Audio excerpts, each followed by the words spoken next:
Sam, I mean, you've already touched upon it in your earlier answer to me. They've had 24 hours extra rest in the Aston Villa. Do you think that'll make a difference at the weekend?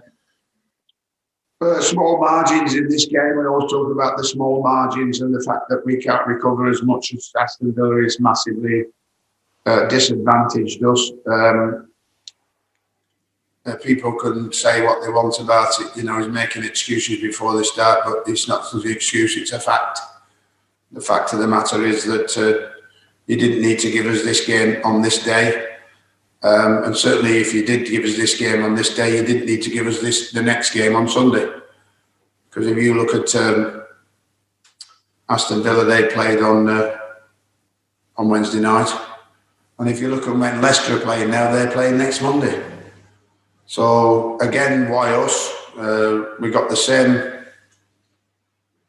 treatment extremely poorly a few weeks ago when we were playing Fulham and Newcastle, and they were going to be the two biggest games at that time we could face, and then all of a sudden they go, oh, and by the way, you're playing Everton Thursday night. And as well as we played on Thursday night and unfortunately just lost by the odd goal, we couldn't raise a gallop on the Sunday against Newcastle and ended up with a 0-0, which meant that I think, and I was convinced that we had the legs and the energy for that game, we would have probably won that. We wanted to play Aston Villa last Saturday or Sunday. Aston Villa wanted to play us last Saturday or Sunday and got blankly refused. Don't know why. Don't know why we asked for this game to be changed. We don't have a game now after Sunday until the following Monday against Wolves. Why? And all I can do is complain bitterly about that and say it's wrong. It's not fair.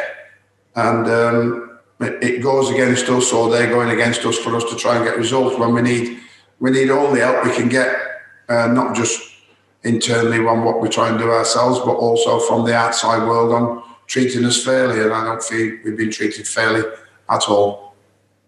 Not just once, 3 times. Yeah. Is it any small advantage for you that, Villa, they're mid-table, they're not realistically going to make the European spots, they're obviously safe from the drop, they don't have much left to play for the rest of their season? Is that an advantage, or is it, when it comes to a Midlands derby? It's Aston Villa against his West Brom, what you're talking about. It's like, head to head, West Midlands derby. Everybody will be up for it. And I've certainly got to try and get my players up for it and certainly bounce back for the game on Sunday and try and put this one behind us, because we've got to win it. But we won't win it unless we defend correctly. Like we defended correctly in the second half, we've got to defend like that for the whole of the game. And obviously try and create more chances like we did against Chelsea and Southampton and take them. So it won't be anything but a ferocious football match in two Midlands clubs clashing together, Villa versus West Brom, just a few miles down the road from each other. It looks like Jack Grealish still won't be back for this one. They're a different side without him, aren't they? Well, we're all a different side without our best players, so, if that helps us along the way, but realistically, it's not about Aston Villa I'm concerned about. It's about my players getting back to the level of performance that they showed, not just in the last 2 games, because they were fantastic results, but also in the last 10 matches. And that came about by us having one of the best defensive records in the Premier League. And obviously tonight that defensive record slipped up badly, and we'll have to get back to that, as Aston Villa have done. You look at Aston Villa's defensive record; it's given the basis of why they've achieved so much this season compared to last. So defensively, we have to be very solid, and obviously on Sunday, have to produce the sort of football we produced against Southampton and Chelsea. Thanks, Sam. Go to Katie Shanahan now from Premier League Productions, please. Evening, Sam. Good evening. Do you feel as though you're back to square one after those victories against Chelsea and Southampton? And how difficult will it be after tonight to pick up your players ahead of Aston Villa on Sunday? Well, again, it was always going to be hugely difficult to continue winning. based on the whole, if you look at the whole of the season. But what we had always given ourselves a chance was an opportunity in games over the last 10 or 12 games, but not tonight. That all unfortunately fell by the wayside in the first half. We showed our defensive solidarity again in the second half by that ultimately then nullifying the Leicester team. But what was disappointing then, we couldn't play our way back into the game more. So I want to see us get that defensive side right on Sunday, but also more importantly get the attacking side right, because we know we have to at some stage try and go and win the game at whatever stage it might be, or whether ever it might present us with an opportunity. Sad thing was the golden opportunity it presented us in the first 5 minutes or so, and because we missed that, that is a massive cost now.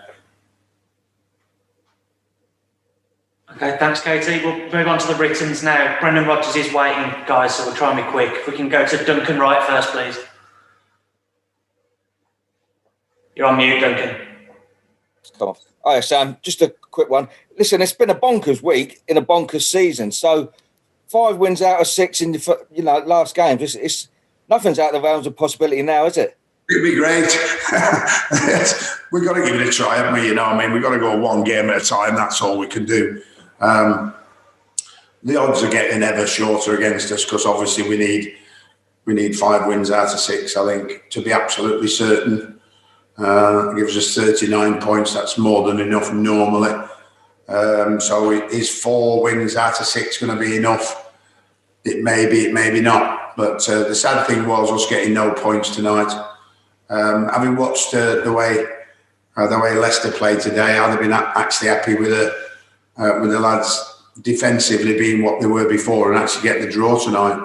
But on the quality of how Leicester played today, but I was disappointed, obviously, in our overall performance in the first half. But certainly defensively, we didn't allow Leicester any more goals, and I didn't want to come off this pitch having lost 4, 5, 6, because I think if we'd have gone out and tried to go all out attack, Leicester would have picked us off.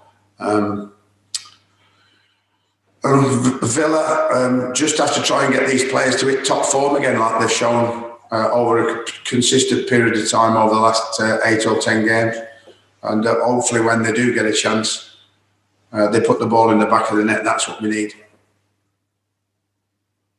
Okay, cheers, Duncan. We'll do 2 quick Sunday questions from the Dan King and then Neil Moxley, please. Hi, Sam. Villa was obviously your first game in charge, and after the game you said what the players need to show for the rest of the season was battling quality. Aside from defensive mistakes and so on, how happy are you with the consistency with which they've shown that battling quality while you've been in charge? Since the new players arrived, particularly, it lifted every other member of the squad when they saw that they were coming to join the fight, and they were coming without the same pressure as the squad previously to that were feeling, or had it all burdened upon them by the fact that we were down in the bottom of the league. So that all gave us a bit more confidence, a lot more work on the training ground because we had time, which gave us a better basics, which were badly missing. And defensive solidarity has been what we've all been about over the last 10 or 12 games. So this is the first real slip up in terms of that over the last 8, 10, 12 matches, because we've always been very close in all the others. So we need to get back to that, and we need to get back to that to Sunday, and we need to get back to that for every game that we've got left to give us a chance to win as many games as we can. We can't have no falters like we showed again in the first half. In every game we've got left, every 6 matches we've got left. May I just quickly ask one more? You said, again, as all games might be, we've got to get there, and we've got to show our guts, determination, and ultimately we have to show more quality than we did tonight. Okay, thanks very much, everyone. Thanks, everybody.